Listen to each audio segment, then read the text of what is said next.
sebenzisa imlomo yawo mayenza lo msebenzi iningi lakhubazeka kulandela ukulimala ezingozini zezimoto nakwezinye izingozi lokhu kwabenza abafuna ikhona abangaphila ngalo.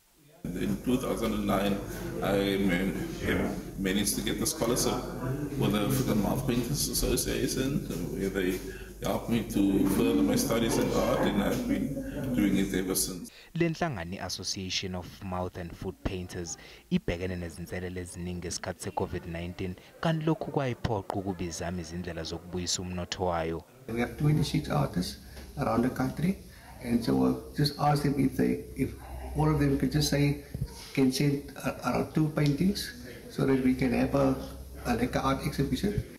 Inhlangano ithola imali ngokwesekwa umphakathi. Ngale mali eyitholayo iyakwazi ukuthuthukisa amaciko ayo iphinde wasize ekuqhubekeni nezifundo. We hosted this art exhibition to make them all aware of how they paint with their mouths, the obstacles they've overcome, and how desperately we need the people to see and the funds that we need to keep them going. Laba balandela lamaciko noma bafuna ukweseka bengavakashela iwebsite yenhlangano ku mouth and foot painters rsa.org.